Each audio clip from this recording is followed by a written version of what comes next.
예, 안녕하십니까. 저는 중소기업진흥공단에 근무하고 있는 정청기 팀장입니다.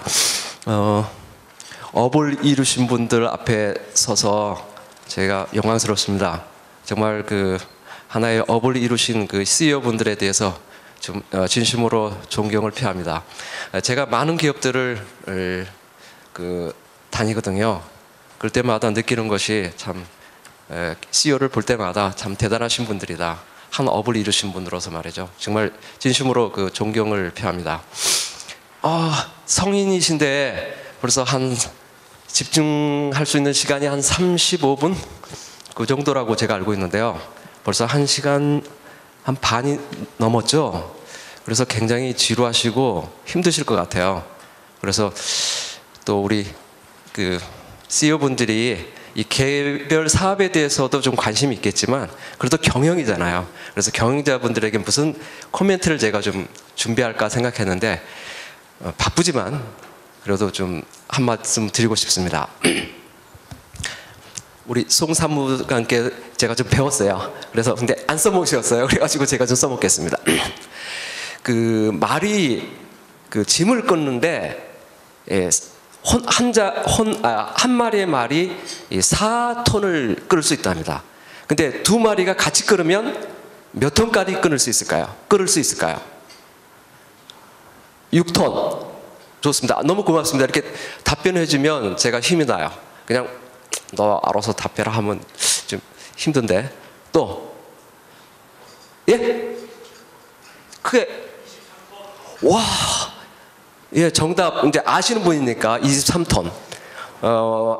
정말 그렇습니다. 그 책에 보면 23톤이 나온다고 해요. 그게 바로 이제 상승 효과, 시너지 효과죠. 그런데 링겔만이라는 독일 학자가 사람을 테스트했어요. 한 사람이 혼자 일을 하면 한 100을 한다고 하면 두 사람이 하면 개개 일로 따졌을 때 몇 정도 되시는지 아십니까? 한 93 정도 나온다 그래요. 93%. 링겔만 효과 이제 스마트폰이 있으니까 한번 찍어 보십시오. 두 사람이 하면 얼마냐면 87로 떨어져요. 근데 세 사람이 하면요. 80. 그러니까 세 사람이 하면 87. 네 사람이 하면요. 49%. 왜 그럴까요? 왜 그럴까요? 집중되는 것보다 이 동물들이 갖고 있는 그 시너지를 우리가 집중해야 할 필요가 있죠. 그게 그래서 이 경영자분들이 그 경영하잖아요. 경영이에요, 말 그대로. 그래서 이 인력 구성원들을 통해 가지고 뭔가 이 성과를 내야 되지 않습니까? 근데 이 사람들은 모이면 이게 좀 성능이 떨어지는 이유가 뭔 것인가? 그것보다는 동물들이 왜 그와 같은 큰 시너지 효과를 낼 수 있는가가 더 우리가 관심이 돼야 할 것 같습니다. 그래서 소통을 해야 한다든가 또 인화를 한다든가 해서 그 기업인들이 그 구성원들로 하여금 최대의 능력이 발휘되게끔 하는 것이 경영자들의 가장 큰 일이죠. 동물들은 함께 일할 때 기분이 좋답니다. 막 더 힘이 나는 거예요. 즐거운 거예요. 근데 사람은 이게 서로 짜증이 좀 생기나 봐요. 근데 마음이 맞으면 그만큼 나타나죠. 마음이 맞으면. 그 피터 드루커가 이런 말을 했습니다. 천재는 아주 극소수다. 그런데 이 평범한 사람들을 가지고 위대한 일을 한다는 것이죠. 사실 위대한 일을 하고 있지 않습니까? 개개 조그만 그 사업체나 또는 큰 사업체들을 보면 대단한 일들이 이루어지고 있습니다. 인간들이 만드는 그 업을 보면 그것이 바로 경영이고 경영자들이 먹인 거죠. 제가 이제 본론으로 들어가겠습니다. 이거는요, CEO 분들에게 일일이 설명하면은 그 실무자들에게나 30분 넘게 제가 설명해야 할 내용이에요. 근데 CEO 분들에게 그렇게 하면 따분해서 들어가지도 않을 거고 또 제가 알아요. 관심 있는 거 외에는 들어오지 않아요. 그래서 쫙 보실 때 저거 내 것 하고 싶으면요, 그냥 용어만 알아놓으시고 실무자들한테 지시를 하십시오. 홈페이지에 들어가도 다 있고 책자도 있고 다 있어요. 그래서 저 요소 중에 요것은 우리 사업에 적용이 되겠는 사업이겠네 하면 그거 좀 보시면 되겠죠. 이거 개별적으로 하나씩 설명하려면 시간도 많이 걸리고 따분하고 또 해당되는 사람에게는 의미가 있지만 그렇지 않은 분들은 그냥 따분할 것 같아요. 그래서 제가 속히 뭐 제목 정도만 아셔도 CEO 분들은 될 것 같고요. 그렇게 넘어가겠습니다. 이런 순으로 설명하려고 하는데요. 아무튼 장수로 따지면 많습니다. 그래서 그냥 넘어갈 건 넘어가도록 하겠습니다. 중소기업의 정책금융이 지원되는 체계를 보면요, 뭐 한국은행 또 중앙정부를 통해서 그 중소기업진흥공단이나 각 부처 또 지방자치단체 산하기관들이 있죠. 그리고 정책금융공사 이런 여러 기관들이 우리 중소기업을 지원하고 있습니다. 그런데 보십시오. 그 한국은행도 그렇고 또 이 지방자치대 산하단체라든가 모두 다 금융기관을 통해서 대출합니다. 그러나 유일하게 중소기업만 직접 중소기업에게 직접 대출을 하고 있습니다. 정부 개입도 정도를 따지면 우리는 진흥공단 같은 경우 정책자금이나 기술개발 출연자금 같은 경우는 정부가 직접 그리고 은행 비활용하고 있는 자금입니다. 요건 좀 정책금융 지원 범위에 있어서요, 정책자금, 전대자금, 시중은행, 신용보증기관이 있는데 이 푸른색 있죠. 음영이 되어 있는 부분이 지원이 된다는 것이거든요. 그래서 저희 정책자금 같은 경우에는 너무 신용 등급이 우수해도 지원이 되지 않습니다. 그 B 이하 정도의 기업을 저희들이 지원하고 있습니다. 저희 정책자금은 지원하는 기본 방향으로서는 성장 단계에 있는 기업들을 균형적으로 지원한다. 또 우수한 기술 우수 기업을 원활한 자금을 지원한다. 또 맞춤형 자금을 지원한다. 이런 토대로 지원을 하는데요. 선택과 집중을 하고 그 다음에 안정적인 금리를 운용을 하고 그 다음에 기술 및 관계형 금융 활성화를 추진하기 위해서 노력하고 있습니다. 다시 좀 말씀을 드린다면 지원하는 영역이 어디냐면 이 영역입니다. 기술력은 중 이상이고 자금 조달 능력은 좀 어려운 기업. 그래서 이 자금 조달 능력이 큰 기업은 우리가 지원하지 않아요. 그렇다고 기술력도 없고 자금 조달 능력도 없는 이런 지역은 저희도 지원하지 않습니다. 단지 실패 영역, 제도권에 있는 금융사가 회피하는 그 영역을 정책 자금이 보완하고 있다는 것이죠.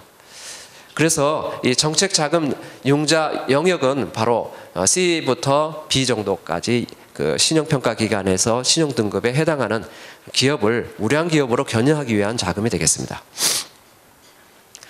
작년에 지원한 그 포션을 보면요, 금융권 이용이 어려운 소기업이 87% 이상 했죠. 그 다음에 창업기업, 그 다음에 정책 목적성이 높은 기업을 지원했습니다. 그리고 시설 투자 분야, 또 직접 대출, 신용 상태가 열악한 중소기업에 대해서 직접 대출을 우리가 70% 이상을 하였고요. 그 다음에 담보력이 부족한 기업에 대해서 신용 지원으로서 한 78% 이상을 저희들이 지원했습니다. 정책 자금 지원 대상인데요.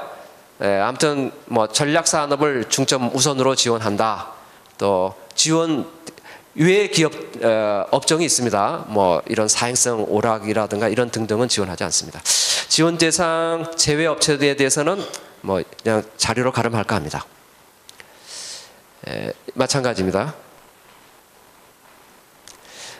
저희가 지원하는 정책 자금이 약 3조 원 정도 되는데요.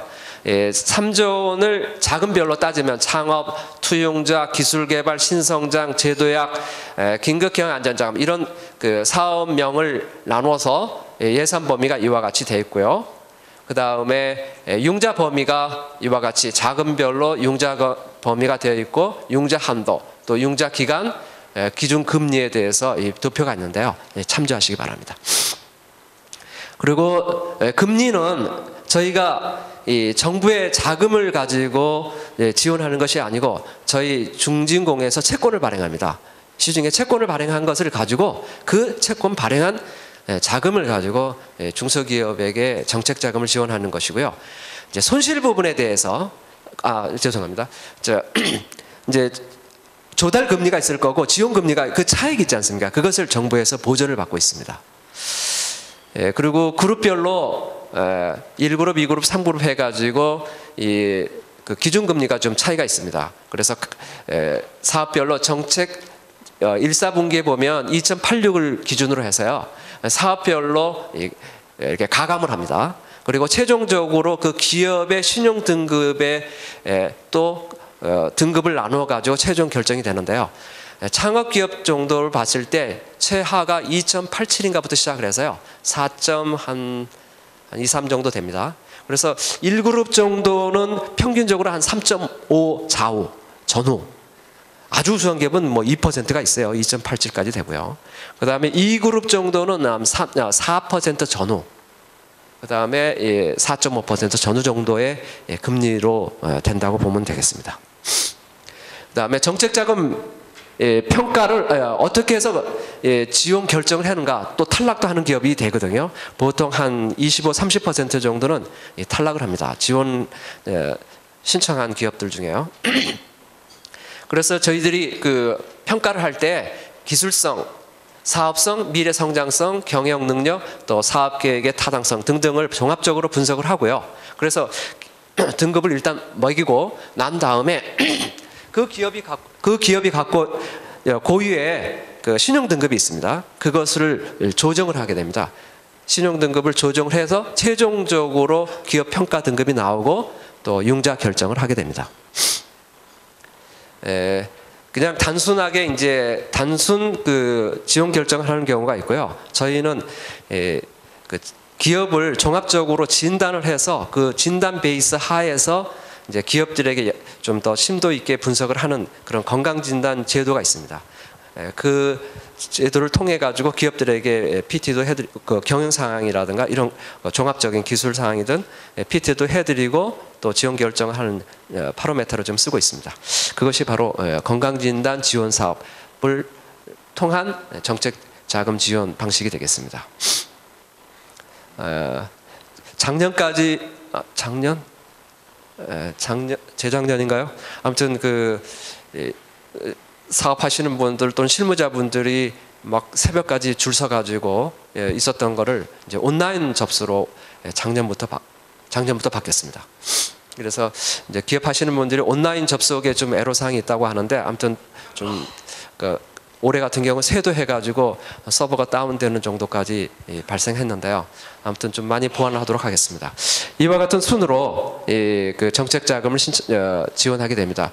그 온라인으로 신청을 하고요. 그 다음에 사전 그 예비 상담을 하고 이제 기업 단순 평가를 할 거냐 진단을 할 것이냐 해서 지원 그 가부를 결정해서 직접 대출을 하기도 하고 은행을 통한 대리 대출도 하게 됩니다. 제가 중소기업에 간혹 전화를 하게 되는데요. 어쩔 때는 좀 짜증내는 분들이 많아요, 실무자들이. 왜냐하면 이게 사칭하는 분들이 굉장히 많은가 봐요. 그래서 좀 뭐 공공기관이라든가 중소기업진흥공단에서 한다고 하면서 또 딴 말로 뭐 자금 알선해 줄 테니까 뭐 수수료 달라, 이런 3자 개입자들이 좀 많은가 봅니다. 그래서 좀 유념하시고요. 그런 분들이 발생되면 그 3자 부당 개입 신고 센터가 각 지역본부마다 운영이 되고 있습니다. 신고해 주시면 그런 분들 좀 속아내야겠습니다. 넘어가겠습니다. 그러면 그 세부 내용으로서 이런 그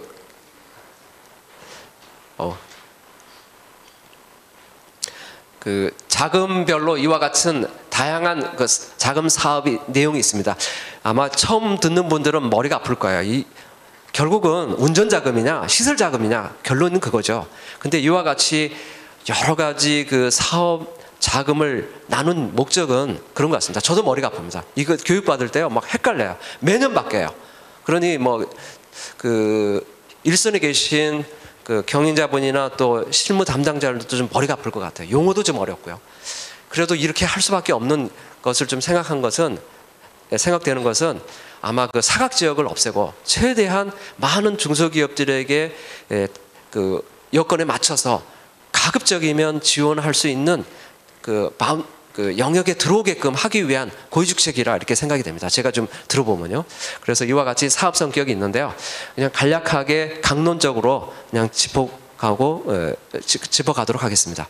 그래서 이제 우리 기업이 이걸 먼저 생각해 주시기 바랍니다. 나는 운전 자금을 신청하는 것이냐, 시설 자금을 신청하는 것이냐, 그리고 우리가 업력이 7년이 됐느냐, 또 7년 이상이 됐느냐, 7년 이하냐. 7년 이상은 그 일반 기업, 그러니까 신성장 기업이라고 해요. 그리고 7년 이하 기업은 창업 기업으로 분류를 하고 있거든요. 그래서 그 지원하는 그 범위가 좀 다릅니다. 7년 이하는 좀 어렵잖아요. 그래서 좀 더 적극적으로 정부에서 정책적으로 배려를 하는 것입니다. 그래서 금리도 얕고 또 여러 면에 있어서 좀 그 지원하는 강도를 좀 강하고요. 7년 이상 정도 된 업력 기업은 이제 시중은행을 좀 가급적이면 활용하라는 제도입니다.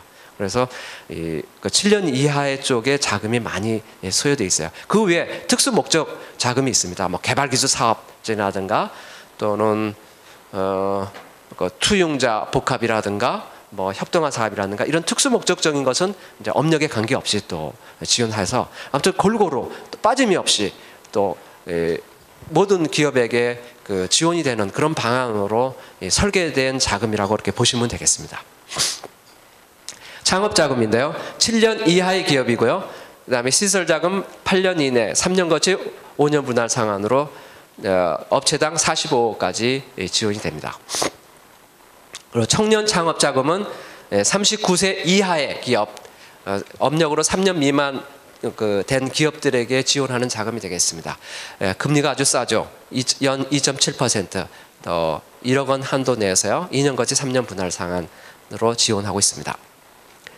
투융자 복합금융은 그 기업의 이익을 공유하자는 차원에서 이제 지원하는 자금이 되겠습니다. 투융자 급합 공유의 종류는 그 이익 공유형, 성장 공유형, 프로젝트형 공유형이 있는데요. 이익 공유형이라는 것은 7년 이하의 기업에 해당이 되는데 아무래도 열약한 1, 2년 된 기업들이 좀 어렵지 않겠습니까?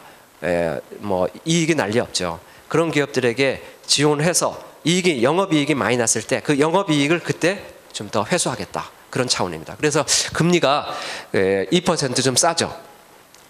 2% 차감을 해주고 들어갑니다. 그래서 성장공유형이라는 거는 지원 기간 내에 그 IPO 가능성이 있다고 판단되는 기업에 대해서는 저희가 전환사채 방식, 인수 방식으로 투자하는 사업이 되겠습니다.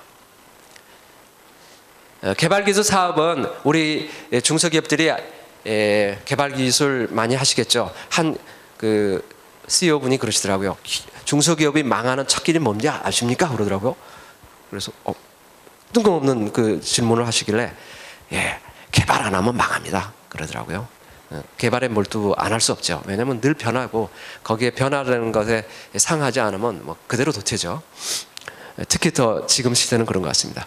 아무튼 개발 기술을 하고자 하는 그 사업에 대해서 저희가 지원하는데요. 정부 출연 자금, 정부 출연 연구 개발에서 성공하였다든가 또 특허 실용 출연 뭐 이런 저작권 그 인증을 갖고 계신 기업, 또 기술 이전을 받은 기업, 또 부설 연구소를 보유하고서 자체 그 개발한 아이템 이런 것을 사업화하려고 할 때 지원하는 자금이 되겠습니다. 금리도 저렴한 편입니다.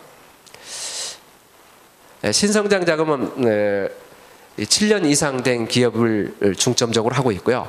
또 기술 사업성 우수 기업이라고 해가지고 기술력이 아주 우수한 기업 같은 경우에는 저희가 시설 담보로 해가지고 5년 거치 10년 분할 15년 자금짜리가 있습니다. 그래서 뭐 공장을 크게 좀 마련해야겠다든가 아니면 설비 투자 큰 라인을 설비해야겠다든가 했을 때 이거 5년 거치 10년이면 뭐 아마 인프레 생각하면 아마 한 30% 이상은 세이브되지 않을까요?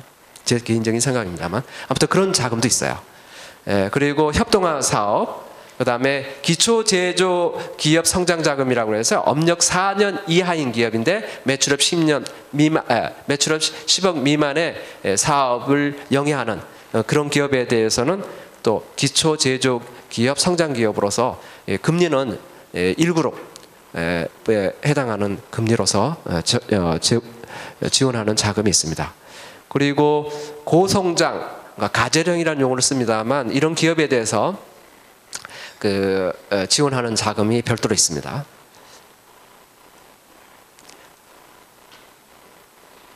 제도적 자금, 여기에는 사업 전환을 한다든가 구조조정, 재창업하는 기업이요. 그러니까 업종을 전환하거나 업종을 추가할 때 해당하는 사업이 되겠습니다.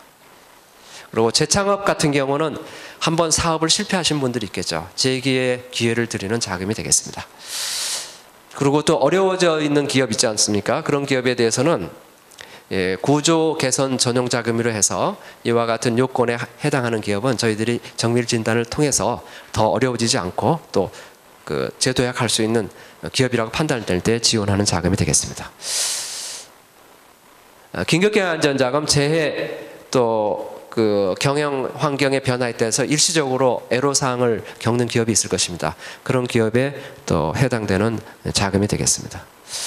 수출금융, 수출 계약을 했거나 또는 수출 실적을 가지고 그걸 근거로 해가지고 1회 182 이내에 자금을 회전할 수 있는 자금이 되겠습니다.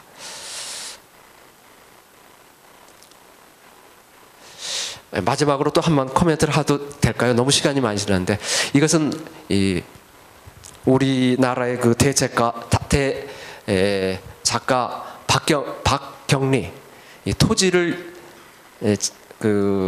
소설을 쓰셨지 않습니까? 몇 년간 걸리셨는지 아십니까? 25년 만에 완성을 하셨더라고요. 그분이 5부작을 쓰셨는데 1부작은 이제 3년 동안 쓰셨는데 3년 쓰는 가운데 암이 걸렸어요. 그래서 제가 암 수술하고 붕대 감고 아무튼 1부작을 끝마칩니다. 그러고 난 다음에 이제 서문을 작성을 했는데 그 서문의 일부를 제가 좀 띄워왔습니다.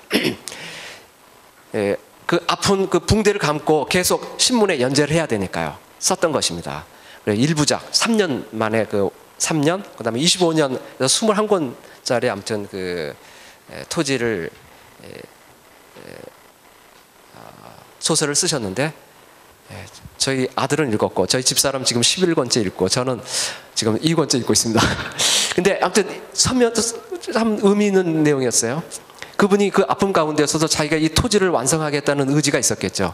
그분이 하신 말씀이 마지막까지 내가 스스로는 포기하지 않으리. 그것이 죽음보다 더한 가시덤불의 길이라도. 아마 이건 CEO들의 경영 철학, 경영 의지 아닐까 싶었습니다. 그래서 이걸 들고 왔고요. 그 다음에 이제 또 마지막에 앞으로 내 자신에게 무엇을 언약할 것인가, 약속할 것인가, 포기함으로써 좌절할 것이냐, 저항함으로써 방어할 것이냐, 도전함으로써 비약할 것이냐, 이렇게 세 선택을 하라는 것이죠. 저 많이 직장생활 저는 이제 일반 기업에서 좀 근무를 하다가 중소기업진흥공단에 갔습니다만 옛날 좀 생각해 보면 많이 저항했던 것 같아요. 이건 내가 왜 해야 되지? 다른 사람이 했으면 좋겠고, 뭐 어떻게든 저항해가면서 길길 끼르면서 포기는 하지 않으면서 아마 이 밑에 있는 분들은 아마 구성원들의 마음 심리가 아닐까 싶어요. 물론 CEO의 분들의 마음 상태일 수도 있어요. 근데 CEO 분들은 밑에 거겠죠, 무조건. 그래서 제가 생각하건대 CEO 분들이 이 구성원들을 어떻게든 이런 포기하거나 저항하는 게 아니고 도전해서 비약하게끔 만드는 역할을 하시는 분들이 CEO가 아닌가 이런 생각을 하거든요. 아무튼 작년엔 굉장히 어려웠다고 합니다. 올해는 좀 희망이 있다고 합니다. 그래서 경제분들이 좀 진짜 우리 산업계의 꽃중의 꽃 정말 존경받으셔야 할 분들입니다. 저는 이런 분들을 만나뵙고 있는 것을 굉장히 축복이라고 생각하고요. 저는 업을 이루지는 못했지만 또 이렇게 근접해서 볼 수 있는 것을 아주 굉장히 축복이라고 생각합니다. 감사합니다. 질문이 있으시면 이따가 저희가 상담원 저하고 같이 왔거든요. 그래서 질문해 주시면 고맙겠습니다. 미약 하나만 경청해 주셔서 감사합니다. 감사합니다. 네, 수고하셨습니다. 시간이 약